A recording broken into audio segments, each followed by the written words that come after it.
بھی ہیں اور مقررین بھی ہیں اور سب سے بڑے عالم دین جن کے لیے پروگرام سجایا گیا وہ بھی شخصیت موجود ہیں، ان کا اصل پروگرام سننا ہے۔ تو آپ حضرات دل جمی کے ساتھ بیٹھیں۔ میں درخواست کرتا ہوں جن کا نام اب خطابت کے لیے میں درخواست کرتا ہوں، چونکہ میں وقت زیادہ نہیں لینا چاہتا، بغیر کسی تمہید کے میں درخواست کرتا ہوں ایک عظیم مقرر خوش بیان حضرت مولانا خیر الدین صاحب قاسمی دامت برکاتہ العالیہ محتمم مدرسہ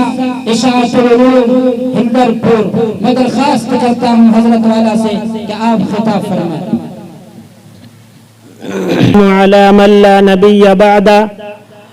أما بعد فأعوذ بالله من الشيطان الرجيم بسم الله الرحمن الرحيم كنتم خير أمة أخرجت للناس تأمرون بالمعروف وتنهون عن المنكر وقال النبي صلى الله عليه وسلم خيركم من تعلم القرآن وعلمه صدق الله العظيم۔ محترم حضرات، عزیزان گرامی، قدر منزلت نوجوانان اسلام، اللہ تبارک و تعالیٰ کا بے انتہا احسان و کرم ہے، اس نے ہم سبوں کو دین کی مجلس میں بیٹھنے، کہنے اور سننے کی توفیق عطا فرمائی۔ دعا کریں اللہ تبارک و تعالیٰ ہم سب جو سنے اس پر عمل کرنے کی توفیق عطا فرمائے۔ میں حقیقت میں ایک چھوٹا سا آدمی ہوں، مجھے بیان، تقریر، وعظ، نصیحت کرنا معلوم نہیں ہے۔ ذمہ داران حضرات کا حکم تھا، میں بیٹھ گیا ہوں۔ ویسے اسٹیج میں بڑے بڑے حضرات موجود ہیں، ان کے سامنے کچھ کہنا بھی میرے لیے بے ادبی ہوگا، لیکن سیکھنے کے لیے میں کچھ کہنے کی جسارت کر رہا ہوں۔ میں نے ابھی آپ حضرات کے سامنے کلام مقدس کی ایک آیت تلاوت کیا ہوں،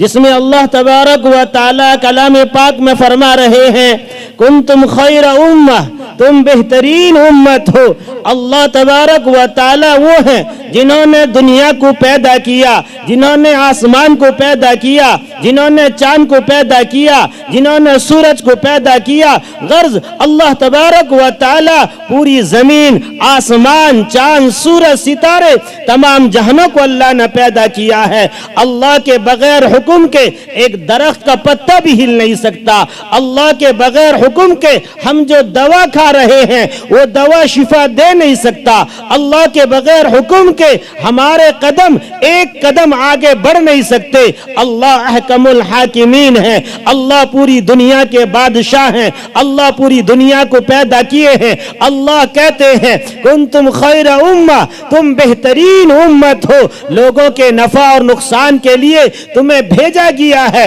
اللہ اکبر، اللہ تبارک و تعالی یہ کہہ رہے ہیں تم بہترین امت ہو۔ اور اتنا ہی نہیں، اللہ نے اپنے خزانے میں جو کچھ اچھے تھے اللہ نے اسی امتیوں کو، اس نبی کے امتیوں کو اللہ نے دے دیا ہے۔ مثال کے طور پر 1,24,000 پیغمبر آئے، ان پیغمبروں میں سب سے بہتر پیغمبر جو تھے، ان پیغمبروں میں سب کے سردار جو تھے، ان پیغمبروں میں سب سے رحمت والے پیغمبر جو تھے، ان پیغمبروں میں سب کے سردار جو تھے اللہ نے ہمیں عطا کیا، جنہیں محمد عربی صلی اللہ علیہ وسلم کہتے ہیں۔ دنیا کے اندر بہت سارے صحیفے آئے، دنیا کے اندر بہت ساری کتابیں آئی، لیکن اللہ تبارک و تعالی نے محمد عربی صلی اللہ علیہ وسلم کو جو کتاب دیا ہے وہ قرآن پاک ہے، اور قرآن پاک تمام کتابوں کا سردار ہے، قرآن پاک تمام کتابوں پر افضل ہے۔ اللہ تبارک و تعالی نے اس امتیوں کو ہر اعتبار سے، ان امتیوں کو ہر اعتبار سے جو اچھے چیز تھے، جو اعلیٰ چیز تھے، جو عرفہ چیز تھے، جو محترم بشان تھے، اللہ نے محمد عربی صلی اللہ علیہ وسلم کے امتیوں کو دیا ہے۔ اور اللہ کہتے ہیں کنتم خیر امہ، تم بہترین امت ہو۔ اس کے باوجود پوری دنیا کے اندر ہم ہی ذلیل ہیں، پوری پوری دنیا کے اندر ہم ہی مایوس ہیں، پوری دنیا کے اندر ہم تکلیف میں ہیں، پوری دنیا کے اندر ہم پریشانی کی حالات میں ہیں، پوری دنیا کے اندر ہم پریشانی کی حالات میں ہیں۔ آخر وجہ کیا ہے؟ پیارے نبی فرماتے ہیں خیرکم من تعلم القرآن وعلم، تم میں سے جو قرآن شریف پڑھے اور پڑھائے وہ بہتر ہے، اس سے کوئی بہتر ہو نہیں سکتا۔ دونوں کہہ رہے ہیں، اللہ بھی کہہ رہے ہیں ہم بہترین امت ہیں، اللہ بھی کہہ رہے ہیں کہ ہم بہتر امت ہیں، اور اللہ کے نبی کہہ رہے ہیں تم بہتر اس لیے ہو کہ تم کلام پاک پڑھا رہے ہو، تم کلام پاک پڑھ رہے ہو، اس لیے تم بہتر ہو۔ آخر وجہ کیا ہے؟ آخر وجہ کیا ہے؟ کیوں ہم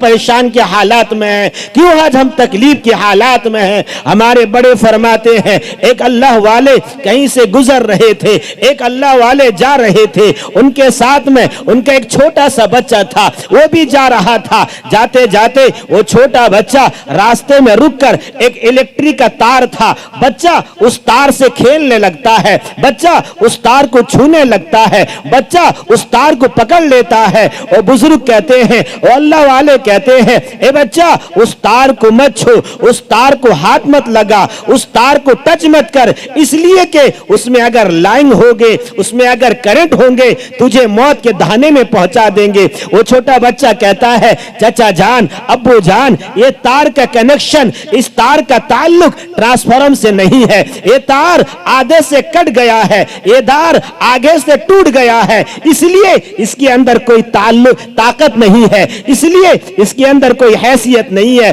یہ بے معنی ہو کر رہ گیا ہے۔ اللہ والا نے فرمایا کہ اسی طرح ہم امت مسلمہ کا تعلق آج کلام پاک سے نہیں ہے، امت مسلمہ کا تعلق آج مدارس سے نہیں ہے، امت مسلمہ کا تعلق آج مسجد سے نہیں ہے، امت مسلمہ کا تعلق آج دین سے نہیں ہے، شریعت سے نہیں ہے، اصول سے نہیں ہے، جس کی وجہ سے ہم پریشان ہیں۔ ہم کپڑا پہنتے ہیں، یہ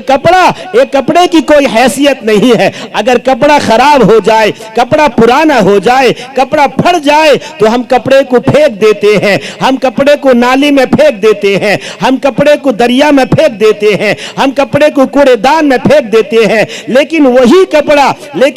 کپڑا جب کلام پاک کا جزدان بن جاتا ہے، وہی کپڑا جب کلام پاک کے ساتھ میں لگ جاتا ہے، وہی کپڑا جب خانہ کعبہ کا غلاف بن جاتا ہے، وہی کپڑا جب خانہ کعبہ کا غلاف بن جاتا ہے، ہم اس کو آنکھ سے لگاتے ہیں، ہم اس کو سر میں رکھتے ہیں، ہم اس کو بوسہ دیتے ہیں۔ کبھی یہ نہیں سنا ہوگا کہ جزدان کو ہم کہیں پانی میں پھینک دیے ہو، جزدان کو ہم کوڑے دان میں پھینک دیا ہو، جزدان کو ہم پانی میں پھینک دیا ہو۔ نانا وہی کپڑا جس کی کوئی حیثیت نہیں تھی، جس کا کوئی حیثیت نہیں تھا، جس کی کوئی قیمت نہیں تھی، لیکن جب اس کا تعلق کلام پاک سے ہو جاتا ہے، جب اس کا تعلق خانہ کعبہ سے ہو جاتا ہے، ہم اسے آنکھ سے لگاتے ہیں، ہم اسے سینے سے لگاتے ہیں، ہم اسے سر میں رکھتے ہیں۔ میرے محترم بزرگوں، دوستو، اسی طرح جب ہمارا تعلق، جب ہمارا کنیکشن، ہمارا تعلق کلام پاک سے ہوں گے، ہمارے تعلق مسجد سے ہوں گے،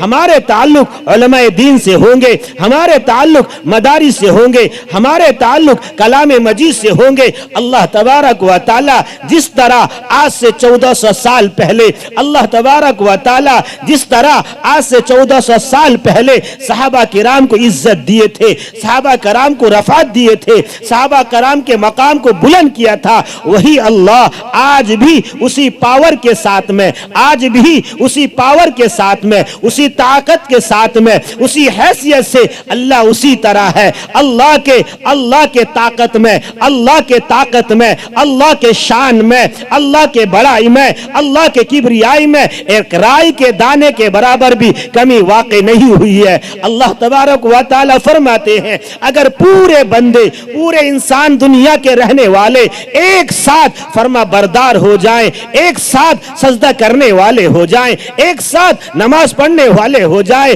تو میری شان میں ایک رتی کے برابر بھی، میری شان میں ایک بال کے برابر بھی، میری شان میں ایک سرسوں کے دانے کے برابر بھی بڑائی بڑھ نہیں سکتی۔ اور اگر پوری دنیا والے میرے نافرمان بن جائیں، مجھے نافرمان بنجے والے بن جائیں، مجھے نہ مانے، تو میری شان میں ایک رائی کے دانے کے برابر بھی کوئی کمی واقع نہیں ہو سکتی ہے۔ اللہ کہتے ہیں